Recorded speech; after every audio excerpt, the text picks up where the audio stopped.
بسم اللہ الرحمن الرحیم وقرآنا فرقناه لتقرأه على الناس على مكث ونزلناه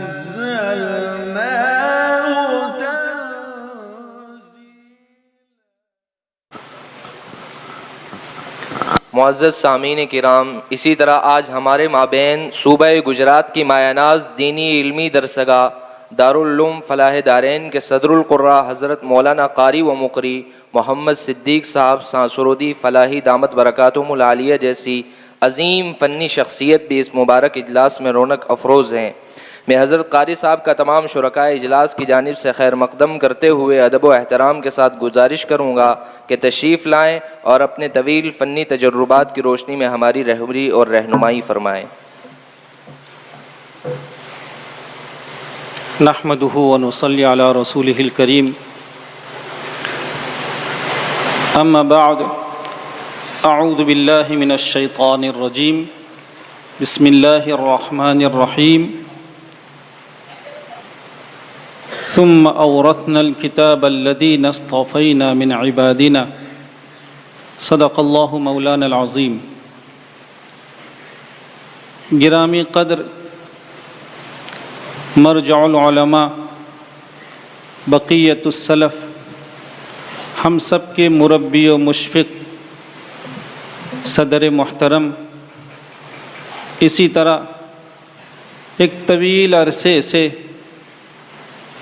جن کی محبتیں اور شفقتیں اس عاجز کو حاصل ہے، ایسے رئیس القراء شیخ المقاری دامت برکاتہم العالیہ نیز یہاں موجود انتہائی قدر و منزلت کے حامل اساتین علم و فضل اور جامعہ کی اس پاکیزہ درسگاہ میں علوم نبویہ صلی اللہ علیہ وسلم کے حصول کی نیک نیتی سے تشریف فرما مہمانان رسول صلی اللہ علیہ وسلم، اللہ رب العزت کا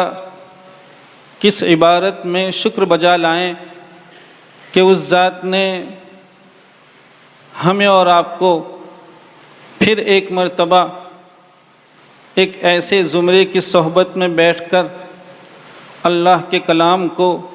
حسین اور پرکیف انداز میں سننے کا موقع ملا،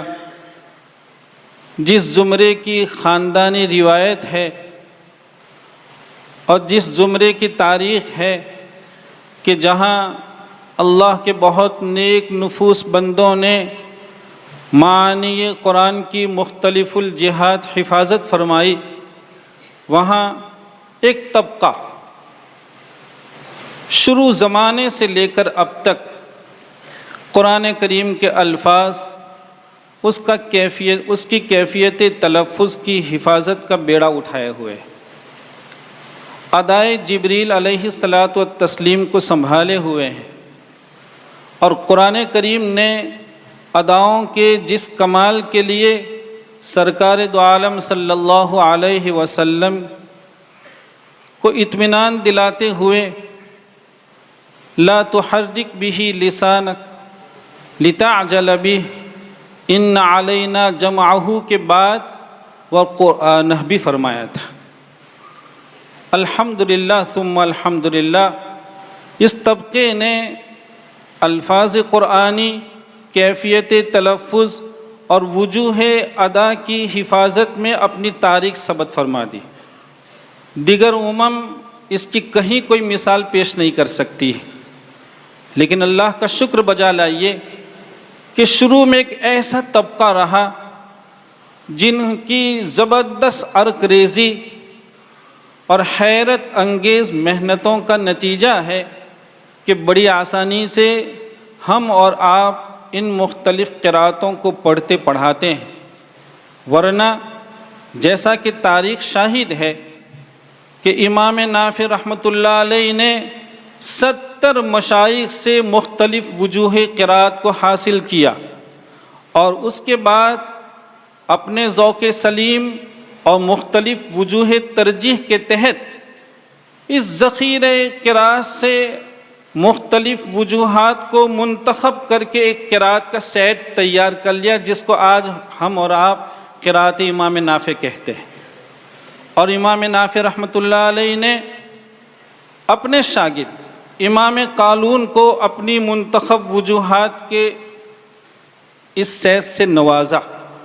امام قالون نے وہی منتخب سیٹ کا استفادہ فرمایا۔ امام ورش رحمۃ اللہ علیہ کا جہاں تک مسئلہ ہے، چونکہ وہ مصر سے بڑی عمر میں تشریف لائے تھے اور انہوں نے مصر میں کچھ ایسی وجوہ ادا کو سنا تھا جس سے متعلق ان کو علم ہوا تھا کہ یہ وجوہ ادا امام نافع کے یہاں مل رہی ہیں، تو انہوں نے مدینہ المنورہ کا سفر کیا اور امام نافع رحمۃ اللہ علیہ سے اپنی مطلوبہ وجوہ ادا کی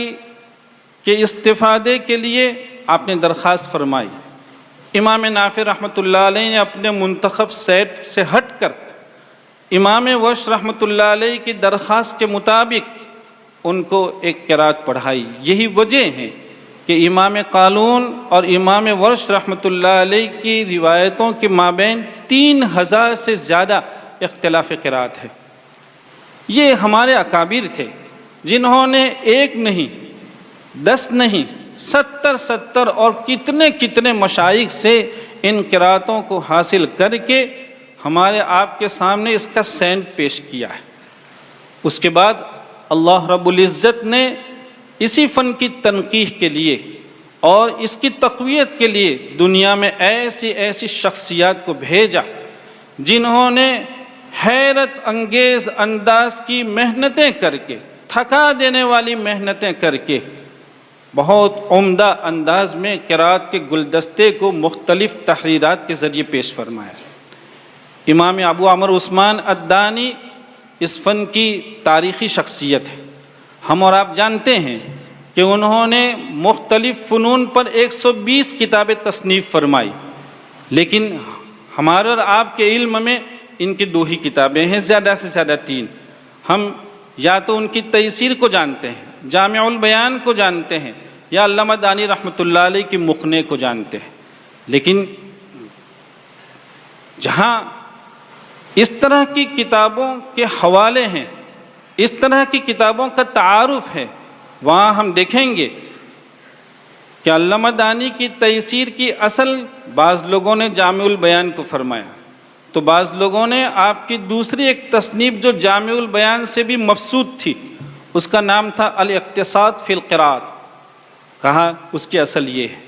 علامہ دانی رحمۃ اللہ علیہ کی مقنع، تو بعض لوگوں نے لکھا ہے کہ مقنع 2 تھی، ایک مقنع کبیر اور ایک مقنع صغیر۔ مقنع صغیر صرف 40 صفحات پر مشتمل تھی، اور اس وقت ہمارے آپ کے سامنے جو مقنع ہیں وہ مقنع کبیر ہے۔ لیکن اس سے بھی مبسوط ایک کتاب علم رسم میں علامہ دانی رحمۃ اللہ علیہ کی ہے، وہ التحبیر لمذاہب القراء فی الوقف علی رسم القرآن، اور اس میں آپ نے علم رسم کی بہت سی توجیحات فرمائی ہے۔ اللہ تعالیٰ ان اکابر کو ہماری طرف سے بہت جزائے خیر عطا فرمائے۔ اس کے بعد دنیا میں ایک ایسی بھاری بھرکم شخصیت اور ولایت کا اعلیٰ درجے رکھنے والے علامہ شاطبی رحمۃ اللہ علیہ تشریف لاتے ہیں، اور شاطبی رحمۃ اللہ علیہ نے شاطبیہ، قصیدہ رائیہ اور ایسی کتابیں لکھ کر فن میں خاص قسم کی دلچسپی بڑھ دی، اور قدرت نے علامہ شاطبی رحمۃ اللہ علیہ کے حصے میں وہ قبولیت نصیب فرمائی۔ دنیا جانتی ہے کہ علم قرات پر جہاں قصائد لکھے گئے، بڑی بڑی تصنیفات ہوئی، لیکن شاطبی رحمۃ اللہ علیہ کی قبولیت الحمدللہ آج بھی امتیازی شان رکھتی ہے۔ حالانکہ شاطبی رحمۃ اللہ علیہ کی وفات کے بعد دنیا میں ایک شخص پیدا ہوئے، جیسا کہ علامہ شہاب الدین قسطلانی رحمۃ اللہ علیہ نے لکھا ہے کہ محمد ابن عبداللہ بن مالک الطائی وہ آئے، شاطبی کی وفات کے بعد دنیا میں آتے ہیں، اور انہوں نے علامہ شاطبی رحمۃ اللہ علیہ کے قصیدے کی ایک تلخیص پیش فرمائی، اور وہ بھی اشعار میں، اور اس کا نام رکھا حرز المعانی لاختصار حرز الامانی۔ علامہ شاطبی رحمۃ اللہ علیہ کے حرز الامانی کا اختصار پیش کیا، اور وہ خود اس اختصار سے متعلق یہ فرما رہے ہیں وقد زادت وزادت، یہ ان کا قصیدہ افادیت کے اعتبار سے، زادت علی حرز الامانی افادتاً، زادت علی حرز الامانی افادتاً، آدمی خود اپنے قصیدے سے متعلق فرما رہے ہیں کہ یہ علامہ شاطبی رحمۃ اللہ علیہ کے قصیدے سے بھی زیادہ افادیت کا حامل میرا قصیدہ ہے۔ اور پھر فرمانے لگے وقد نقصت فی الجرم ثلثا مکملا، جبکہ حجم کے اعتبار سے، اشعار کی تعداد کے اعتبار سے یہ شاطبی رحمۃ اللہ علیہ کے قصیدے سے صرف 1/3 حصے کا قصیدہ ہے، لیکن اتنے اختصار کے باوجود شاطبی رحمۃ اللہ علیہ کے قصیدے پر بھاری بھرکم ہے۔ دنیا جانتی ہے، علامہ شہاب الدین قسطلانی رحمۃ اللہ علیہ نے لکھا ہے، پہلے تو لکھا قصیدۃ بدیعۃ، لیکن اس کے بعد دنیا جانتی ہے کہ آج اس قصیدے کا نام تک کوئی نہیں جانتا ہے۔ ظاہر بات ہے دعویٰ اللہ رب العزت کو پسند نہیں آتا ہے، لیکن علامہ شاطبی رحمۃ اللہ علیہ کی عبدیت، ان کی عاجزی، کہ جہاں ایک موقع پر وہ اپنے قصیدے کے باب میں کچھ کہہ گئے، وہاں آپ نے فوراً فرمایا وَأَلْفَافُهَا زَادَتْ بِنَشْرِ فَوَائِدٍ فَلَفَّتْ حَيَاءً، کہ مارے حیا کہ انہوں نے اس قصیدے میں اپنا چہرہ چھپا۔ اور ایک موقع پہ آپ فرما رہے ہیں وَنَادَيْتُ اللَّهُمَّ يَا خَيْرَ سَامِعْ اجرنی فلا اجری بجور، کہ اے ذات تو ہماری حفاظت فرما، کہ کوئی ایسی بات ہم نہیں کہہ جائیں گے جو آپ کو ناپسند ہو۔ اور پھر ایک موقع پر فرمایا الیک یدی منک الایادی، کہا ہم اس قابل نہیں تھے کہ آپ کی بارگاہ میں بھیک کے ہاتھ پھیلاتے، لیکن اتنے سارے قصور کے باوجود آپ کی ذات عالی کے انعامات کا سلسلہ الحمدللہ جاری ہے، اس سے امید بنتی ہے، اس لیے ہم اپنے آپ کو آپ کی بارگاہ میں ہاتھ پھیلانے کے قابل۔ جہاں یہ عبدیت ہوتی ہے، اللہ رب العزت ایسے لوگوں کے حصے میں کیا قبولیت فرماتے ہیں کہ دنیا میں جب سے یہ قصیدہ لکھا گیا، حضرات محدثین، مفسرین، قراء، بڑے بڑے لوگوں نے اس قصیدے کی تشریح کو اپنے لیے شرف خیال کیا، سعادت سمجھا، اور کیسے کیسی شروحات اس دنیا میں علامہ شاطبی رحمۃ اللہ علیہ کی لکھی گئی۔ بلکہ جیسا کہ لکھا ہے، علامہ جزری رحمۃ اللہ علیہ فرماتے ہیں کہ میرے یہاں ایک شخص آیا، میرے پاس شاطبیہ کا اور رائیہ کا ایک نسخہ تھا، قلمی نسخہ تھا، کا ایک شخص آیا اور اس نے یہ پیشکش کی کہ آپ چاندی کے وزن کے برابر، آپ کے قصیدے کا جو وزن ہے اس کے وزن کے بقدر ہم آپ کو چاندی دے رہے ہیں، یہ نسخہ آپ ہمیں دے دیں۔ علامہ جزری رحمۃ اللہ علیہ نے فرمایا کہ چاندی کی کوئی قیمت نہیں ہے۔ اللہ تعالیٰ نے شاطبی رحمۃ اللہ علیہ کے بعد علامہ جزری رحمۃ اللہ علیہ جیسی شخصیت کو اس دنیا میں بھیجا، کیا تنقیح فرمائی، ساری دنیا نے آپ کا لوہا تحقیق میں مانا، اور سب بیک زبان یہ کہہ گئے کہ علم قرات میں اس سے زیادہ تحقیق کسی کے لیے ممکن نہیں تھی، اور دنیا میں محقق کا سب سے پہلے اگر قرات کے فن میں لقب ملا ہے تو علامہ جزری رحمۃ اللہ علیہ کو ملا ہے۔ آپ نے ایک ایسا سلسلہ، اس کی خشت اول رکھی تھی تحریرات کا سلسلہ، یعنی جو حضرات سند کا سلسلہ، اسناد کیا ہوتی ہیں، سندیں کیا ہوا کرتی ہیں، روایتی پہلو کیا ہوا کرتا ہے، جو حضرات اس سے واقف ہیں وہ جانتے ہیں کہ قرات میں بعض وجوہات وہ ہوا کرتی ہیں کہ جن کو روایتی انداز میں پڑھنا لوگوں نے صحیح نہیں سمجھا ہے، ایک طبقہ، اور اس کی ابتدا علامہ جزری رحمۃ اللہ علیہ سے ہوئی۔ یوں کہیے آپ نے تحریرات کی اتنی بڑی عمارت کی خشت اول علامہ جزری رحمۃ اللہ علیہ نے رکھی، لیکن وہ ایک خشت اول رکھ دی تھی، ایک زمانہ ایسا گزر گیا، 11ویں صدی میں پھر اسی رکھی ہوئی بنیاد پر ایک اچھی تعمیر کھڑی کرنے کے لیے اللہ تعالیٰ نے شیخ شہادہ یمنی کو بھیجا، اور وہ تشریف لائے، اور انہوں نے تحریرات کے سارے مشمولات کے ساتھ اس پر تدوین کی ابتدا فرمائی۔ پھر ان کے صاحبزادہ شیخ عبد الرحمن یمنی، انہوں نے اس سلسلے کو اور آگے بڑھایا، پھر دنیا میں علی المنصوری تشریف لائے اور انہوں نے تحریرات کے باب کی بہت اچھی تنقیح کے ساتھ پورے قرآن کریم کی وہ ساری وجوہات بیان فرمائی جن کو اصحاب سند غیر مقروء کے انداز میں جانتے ہیں، سمجھتے ہیں۔ شیخ محمد المتولی رحمۃ اللہ علیہ بھی تشریف لاتے ہیں، ان کا اولین اعتماد علی المنصوری پر رہا اور وہ ایک مدت تک علی المنصوری کی تحریرات پر اعتماد کر کے اسی کے مطابق وجوہ مقروء اور غیر مقروء میں تمیز کرتے رہے۔ لیکن پھر اللہ کا ایک بندہ شیخ مصطفیٰ الازمیری آتے ہیں اور ان کی کتاب ان کے ہاتھ لگتی ہے شیخ محمد المتولی رحمۃ اللہ علیہ کے بدائع۔ تو متولی رحمۃ اللہ علیہ نے جب دیکھا کہ بدائع میں ازمیری رحمۃ اللہ علیہ نے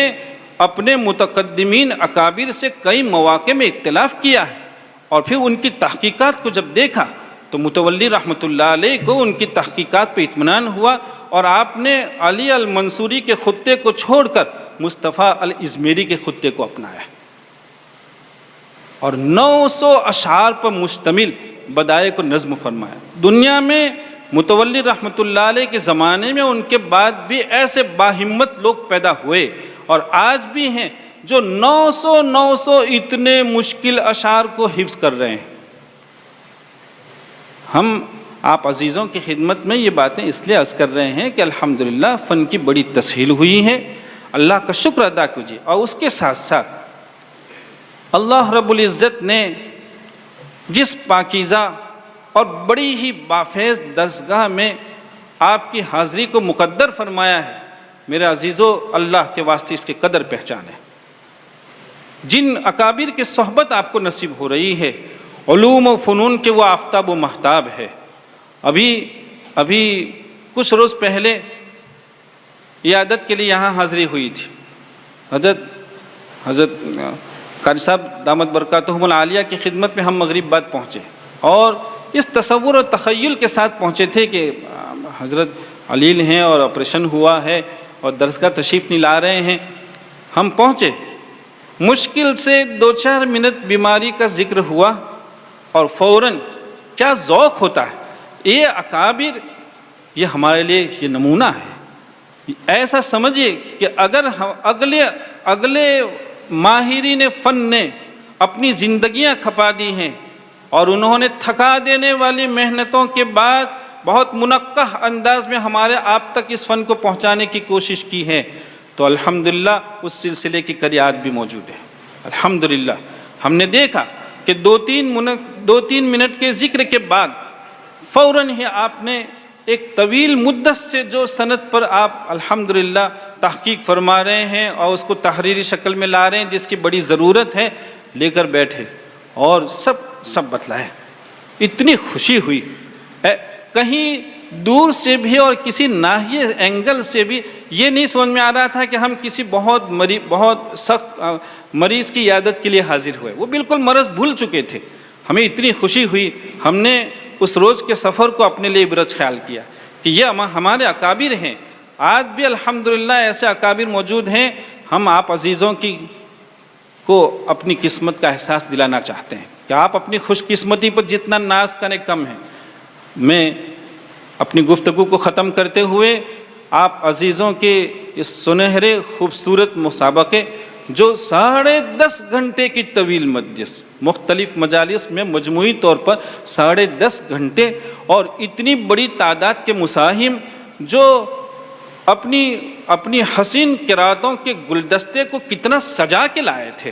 ان کا تلفظ کا کمال اور ان کے لہجوں کا حسن اور لہجوں کی ترتیب بہت مبارک ہو۔ یہ نعمتیں آپ کو ہر جگہ نہیں ملا کرے گی۔ اللہ کا شکر ادا کیجئے اس مسابقے کی ہر طرح کی کامیابی پر۔ ہم آپ بھائیوں کی خدمت میں اور ہمارے ان بھائیوں کی خدمت میں دل کی تمام تر گہرائیوں سے، ارباب انتظام کی خدمت میں بھی دل کی تمام تر گہرائیوں سے مبارکباد پیش کرتے ہیں۔ اللہ تعالیٰ اس کو نظر بد سے محفوظ رکھے اور اس سلسلے کو تعدام حیات جاری رکھے۔ وآخر دعوانا ان الحمدللہ رب العالمین۔